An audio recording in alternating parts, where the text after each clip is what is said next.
क्या मुनीर के पाले हुए आतंकवादियों पर बहुत जल्द कोई बड़ा एक्शन होने वाला है? और क्या इसीलिए मुनीर अभी से युद्ध युद्ध चिल्लाने लगा है? पाकिस्तान हिंदुस्तान के ऊपर हमला करने की तैयारी कर रहा है, हमला करने की तैयारी कर रहा है, हमला करने की तैयारी कर रहा है। क्या मुनीर भारत पर हमले का प्लान बना चुका है? क्या पाकिस्तान का चीफ ऑफ डिफेंस फोर्सेस बनने के बाद मुनीर को युद्ध की सनक हो गई है? जब हम बात कर रहे हैं जिस जंग की, वो आखिरी जंग है, फैसला कुन जंग। इतना खौफनाक तूफान है जो इस खित्ते में अब तैयार हो चुका है और किसी भी वक्त ये आतिश फिशा और ये जलजला फटेगा और पूरा खित्ता एक खौफनाक जंग की लपेट में आ जाएगा। उसके जवाब में जब पाकिस्तान एक दिफाई कार्रवाई करेगा। क्या भारत पाकिस्तान के बीच आखिरी जंग की शुरुआत होने वाली है? क्या यह जंग अब तक की सबसे भयानक जंग होने वाली है? और क्या इस जंग के लिए मुनीर ने अपनी फौज को रेडी रहने का ऑर्डर दे दिया है? पाकिस्तान में मुनीर की इस युद्ध वाली सनक पर कमेंट्री शुरू हो गई है। मुनीर कब, क्या, कैसे और क्यों करने वाला है, पाकिस्तानी खुद इसकी एक एक डिटेल बता रहे हैं। हर दो लाइन में मोदी का ही नाम ले रहे हैं। ये पहला मौका है कि भारत में, दिल्ली में कोई ऐसी हुकूमत आई है जो अखंड भारत बनाना चाहती है।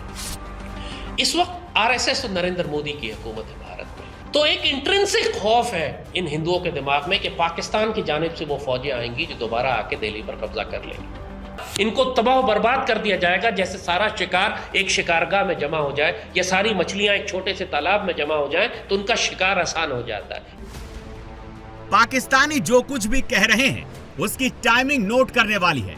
बस कुछ घंटे पहले रूस के राष्ट्रपति व्लादिमीर पुतिन दिल्ली में थे, मोदी के साथ 1-to-1 इंटरेक्शन कर रहे थे, राष्ट्रपति भवन में डिनर कर रहे थे।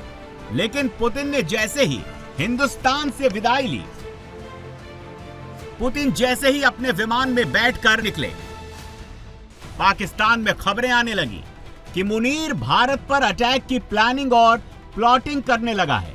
मुनीर की फौज तैयारियों में जुट गई है और इसमें बांग्लादेश वाला एंगल भी है।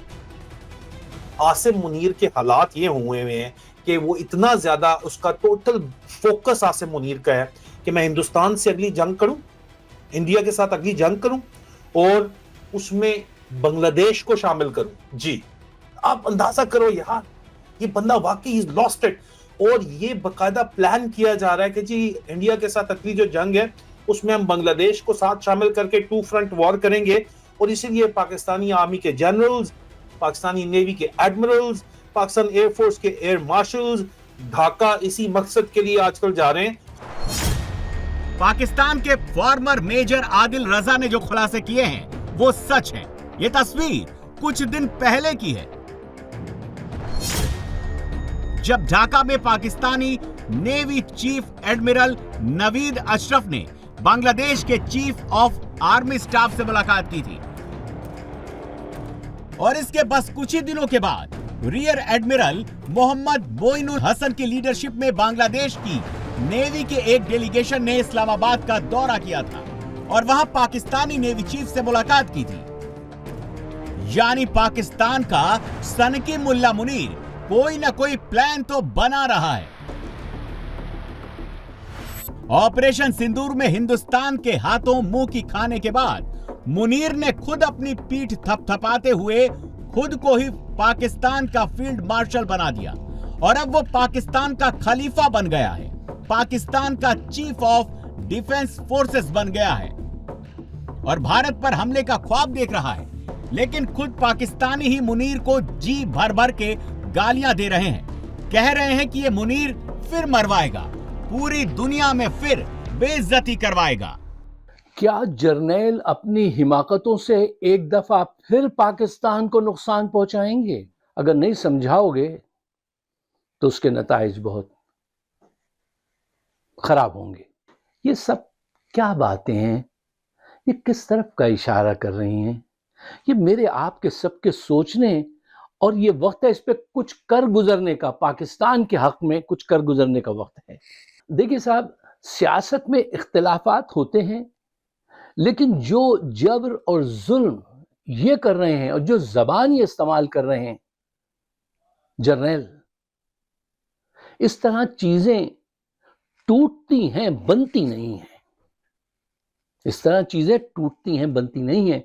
इनकी बदतमीजी इकरार है इस बात का कि ये अंदर से टूट रहे हैं, ये शिकस्त के करीब हैं, ये कंफ्यूज हैं, इनकी समझ में नहीं आ रहा कि अब ये क्या करें। इनकी बदतमीजी से ये बातें वाज़ेह नजर। आसिम मुनीर कितना परेशान है, कोई डायरेक्शन नहीं है उसके पास। अब मुझे बताइए, अगर सब लोग इनकी मुखालफत छोड़ दें तो क्या इसके पास कोई प्लान है, कोई रास्ता है? अक्ल और फिक्र की बात कीजिए, सॉलिड बात कीजिए कि इसके पास कोई प्लान, कोई रास्ता है? He don't have no plan, no strategy, nothing. लोगों के दिलों में आपके खिलाफ नफरत मजीद भड़क गई। तुम होते कौन हो? तुम होते कौन हो? हर एक बात पे कहते हो कि तू क्या है, तुम ही कहो ये अंदाजे गुफ्तगू क्या है? तुम होते कौन हो? अब मैं तुमसे ये सवाल पूछता हूं, तुम होते कौन हो? तुम चौकीदार हो, तुम्हें गन लेके दी गई है कि तुम घर के बाहर खड़े हो के चौकीदारी करो। तुम गन लेके घर के अंदर आ गए हो और कहते हो कि तुम्हारा कहना चलेगा और तुम्हारे कहने पे सारे घर के कारोबार जिंदगी चलाया जाए। तुम्हें गलत फहमी हुई है, तुम्हारा जहनी तवाजुन ठीक नहीं है। तुम फौरन बाहर जाओ गेट पर, जो तुम्हारी ड्यूटी है उसको अंजाम दो। पाकिस्तान बनाने में किसी जर्नैल का कोई हाथ नहीं था, आवाम का हाथ था। पाकिस्तान तोड़ने में जर्नैलों का हाथ था, ज्यादा हाथ इनका था। आज फिर ये वही गलती कर रहे हैं। युद्ध की सनक में मुनीर यह भूल गया कि वो अपने लिए मौत को दावत दे रहा है। हिंदुस्तान तो कब से तैयार बैठा है।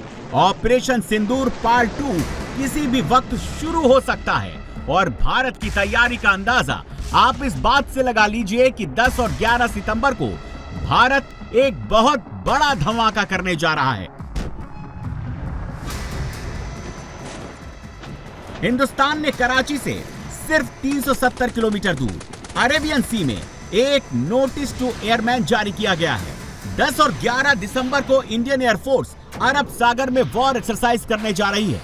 ये एक्सरसाइज पाकिस्तानी एयरबेस से सिर्फ 130 किलोमीटर की दूरी पर होगी। यानी पाकिस्तान के लिए खतरे का अलार्म बज गया है और अब पाकिस्तानी ये तक कह रहे हैं कि इस बार हिंदुस्तान नहीं छोड़ने वाला, बहुत मारने वाला है।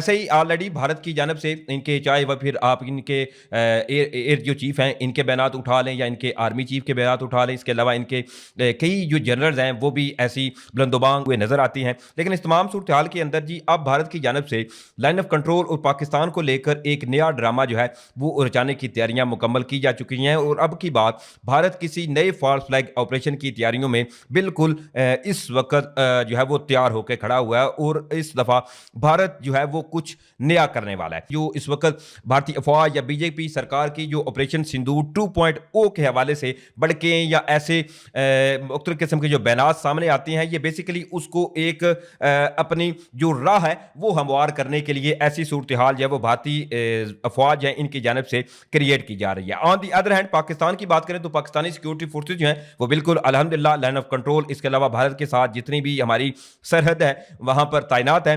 पाकिस्तान की दिफा के लिए हर मुमकिन कोशिश करनी चाहिए, पाकिस्तान की मिलिट्री को भी, पाकिस्तान की पॉलिटिशियंस को भी, ब्यूरोक्रेसी को भी और एज ए नेशन हम सब को भी। ये मैं आपको बताता चलूँ कि जो इंडियन आर्मी है उनका साइज़ बहुत बड़ा है, उनके पास जो टैंक्स का जो नंबर है वो भी बहुत ज़्यादा है। पाकिस्तान के लिए इस इतने बजट में ये पॉसिबल नहीं था कि वो उसको कैटर कर सके, टैंक का जो साइज़ है वो उनके बराबर कर सके, क्योंकि आपको भी इस बात का अंदाज़ा होगा कि जो आर्मी के जर्नल हैं, इंडियन आर्मी के जर्नल, वो गाय बगाए ये बयानात देते रहते हैं कि वो पाकिस्तान के ऊपर टेरिटोरियल लॉस इन्फ्लिक्ट करेंगे। तो इसलिए पाकिस्तान को इस बात का अंदाज़ा है कि वो उस चीज़ को हासिल करने के लिए इंडिया को अपनी जो मैकेनाइज्ड जो फोर्स है, जो टैंक्स हैं, उनको मूव करवाना पड़ेगा। और टैंक को रोकने के लिए पाकिस्तान डेफिनेटली अपने टैंक्स जो हैं वो उनके सामने तो खड़ा करेगा। इंडियन आर्मी चीफ की वीडियोस भी आई थी, वो भी अपनी फील्ड यूनिट्स में गए थे और वहाँ पे वो बोस्ट कर रहे थे कि किस तरीके से जो इंडियन आर्मी है उन्होंने ड्रोन्स को इंटीग्रेट कर लिया हुआ है। तो अब ये पाकिस्तान को भी बड़ा ज़बरदस्त और क्लियर कट मैसेज है कि ये देखें, ये अब हमारा आपके लिए जवाब है। मुनीर के लिए रेड अलर्ट इसलिए भी है क्योंकि कुछ घंटों पहले ही नरेंद्र मोदी ने पुतिन के सामने पहलगाम आतंकी हमले का जिक्र किया और हिंट दिया था कि हिंदुस्तान पाकिस्तान स्पॉन्सर्ड आतंकवाद की जड़ पर प्रहार करने से एक कदम भी पीछे नहीं हटाएगा, घर में घुसकर मारेगा। और ऐसा बहुत जल्द होगा क्योंकि मुनीर के इशारों पर जैश ए मोहम्मद नई टेरर एक्टिविटी प्लान कर रहा है। इससे जुड़ा एक खुलासा हुआ है। पाकिस्तानी हैंडल्स पर एक पोस्टर पर लिखा मैसेज सर्कुलेट हो रहा है जिसमें जैश के आतंकियों ने कहा है, get ready, Babri squad active. Jaish के इस पोस्टर में राम मंदिर की तस्वीर भी है।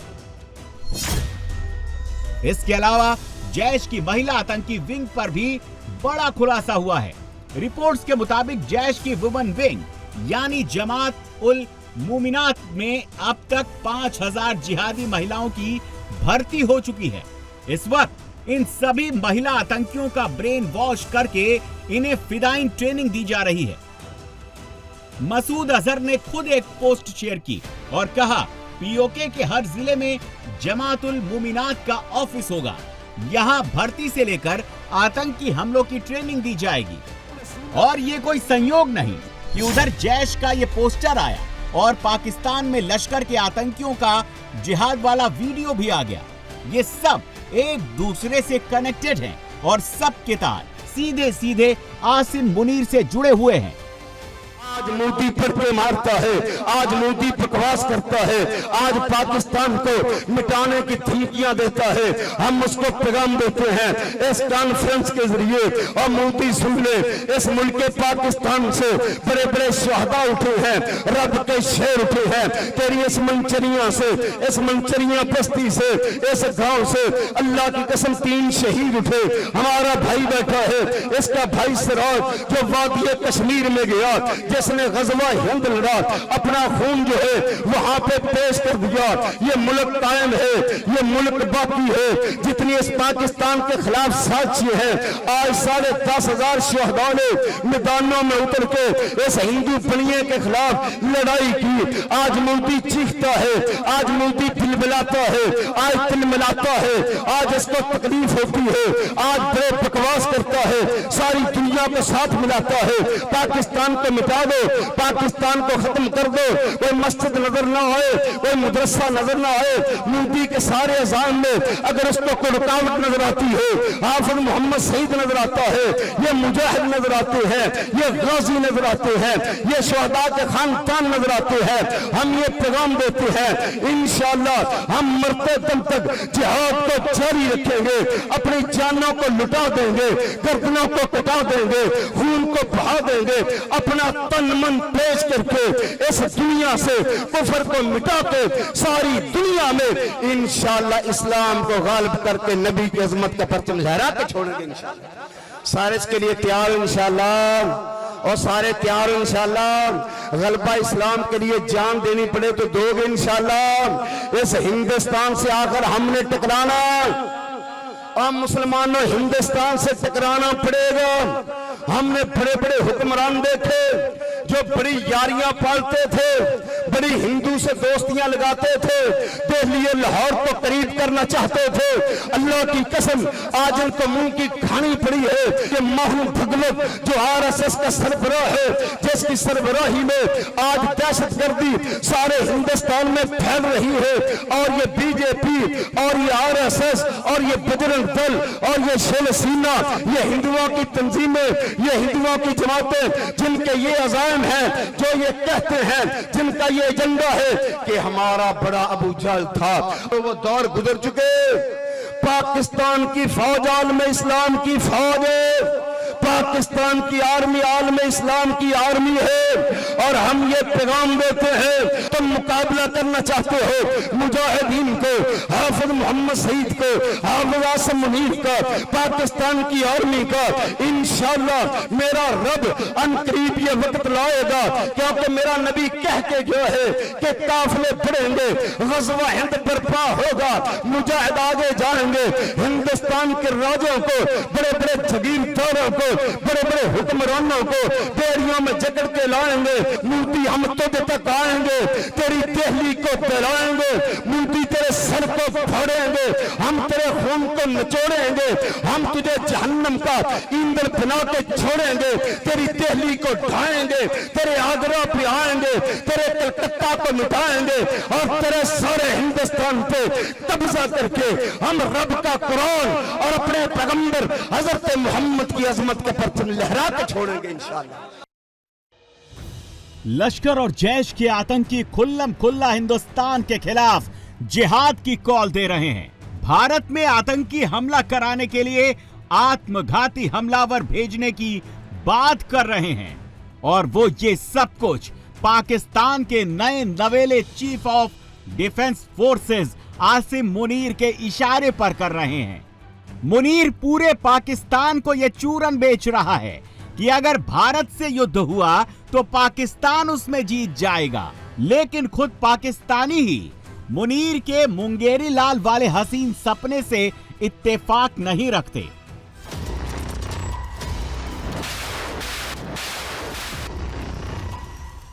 पाकिस्तान तो अभी से मुनीर को ऑपरेशन पार्ट 1 की याद दिला रहे हैं। कह रहे हैं कि हिंदुस्तान ने पाकिस्तानी फौज की जैसी दुर्गति मई के महीने में की थी, उससे कहीं ज्यादा दुर्गति अगले युद्ध में होगी।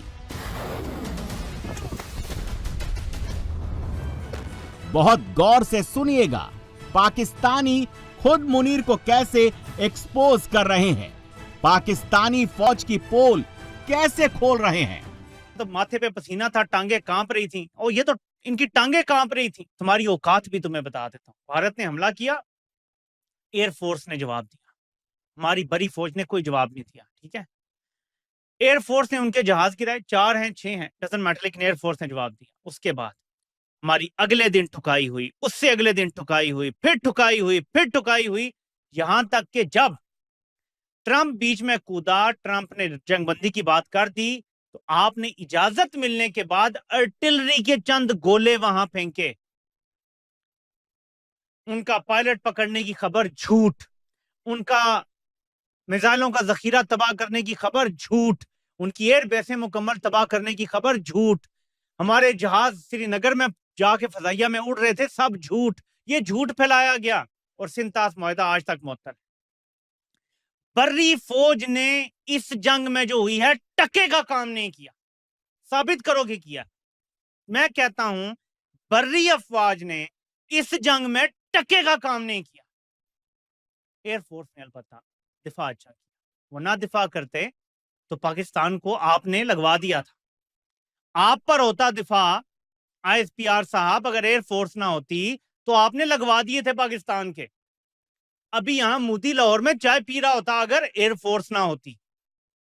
यह है ग्राउंड रियलिटी। हम तो सच बात करते हैं, आपको आपकी हैसियत बताते हैं कि क्या है। 5 दिन आपने कौम को मार पड़ने दी। बताएं, मसाजिद पे हमला करने दिया क्यों गया? आप किस चीज की तनख्वाह लेते हैं? औरतों बच्चों को भारत की जुर्रत कैसे हुई मारने की? आप किस चीज की तनख्वाह लेते हैं और प्लाट लेते हैं? आपकी एयर बेसिस पे हमले करने की जुर्रत कैसे हुई भारत की?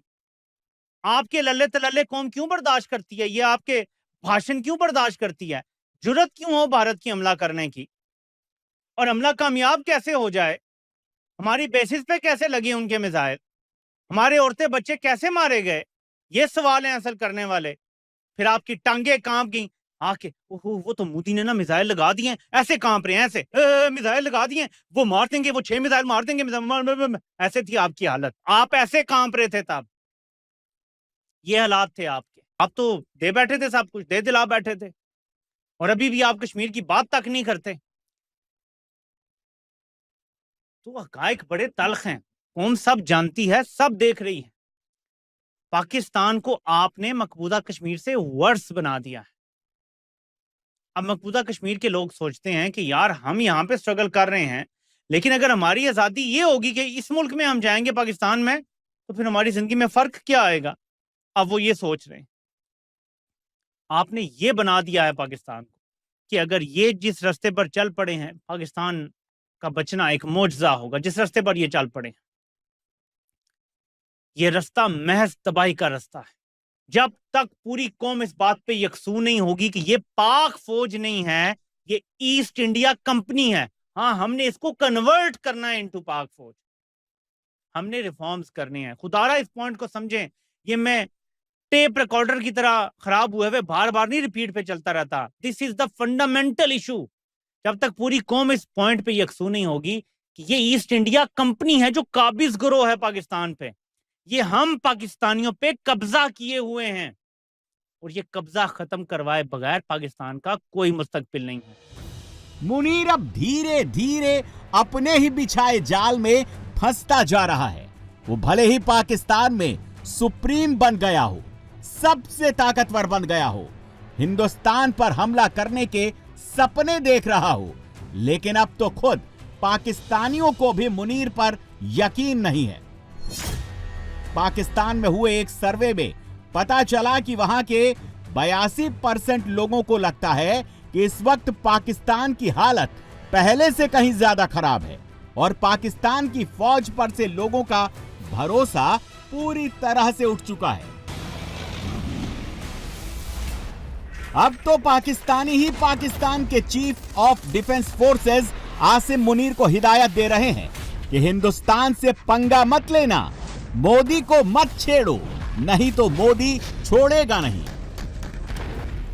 मोदी वो करेगा जो मई के महीने में पाकिस्तान के साथ किया था। जंग के दिनों में आपको दुनिया दुश्मन आपको टाइम नहीं देता। आप बताइए, चलें आखिरी बात इस सवाल के जवाब में। रात को 12:30 बजे जब आपके बॉर्डर पे 85 जहाज रात को उड़ रहे थे, आ रहे थे, हर एक के ऊपर 4 से 6 मिसाइल लगे होते बियॉन्ड विजुअल रेंज, तकरीबन 350-400 मिसाइल लेके आ रहे थे हमलावर करने। उस वक्त आपने सऊदी अरब को कॉल करना था अगर हमारा मुआहदा हुआ होता। किसने करना था? हमने करना था खुद। This is what I am saying. माजी नहीं है कि आप किसी को भी बेवकूफ बना देंगे। भारत ने पाकिस्तान के अंदर 9 मकामात के ऊपर मिसाइल हमले किए। आपको एक जगह बता दें जहां आपने भारत को किया। लेकिन ये 7 मई का वाकया है। 8 मई को क्या हुआ, 9 मई को क्या हुआ, पूरे पाकिस्तान के अंदर जो है भारतीय ड्रोन जो है वो आके गिर रहे हैं और लोग मर रहे हैं। और सबसे खौफनाक 10 मई को क्या हुआ, किस तरीके से उन्होंने जो रावलपिंडी के अंदर जो नूर खान एयर बेस के ऊपर अटैक करके तबाह किया, किस तरीके से उन्होंने पाकिस्तान के अंदर जो 6-7 एयर बेसेस को जो है अटैक किया, प्रिसीजन के साथ अटैक किया। आप बताएं किस मुल्क के डीजीएमओ ने किस मुल्क के डीजीएमओ को कॉल किया? पाकिस्तान ने किया या नहीं किया, ये बताएं। जंगबंदी हो गई, जंगबंदी के बाद 1 घंटे का टाइम लिया इंडिया ने, उस 1 घंटे में मजीद 7 एयरबेसेस 6 एयरबेसेस को हिट किया। पाकिस्तान एयरफोर्स के अफसरान शहीद हुए। कौन सी आंखों में आंखें डाल के खड़े हैं? पाकिस्तानी मुनीर को गाली दे रहे हैं, लेकिन मोदी के लिए ताली बजा रहे हैं। एलओसी के उस पार रहने वाले लोग अब खुलकर मानने लगे हैं कि भारत कहीं ज्यादा ताकतवर हो चुका है, कहीं ज्यादा इन्फ्लुएंशियल हो चुका है। भारत से पंगा लेकर, मोदी से दुश्मनी मोल लेकर मुनीर खुद अपनी मौत को इनवाइट कर रहा है, और वो दिन बेहद करीब आता जा रहा है।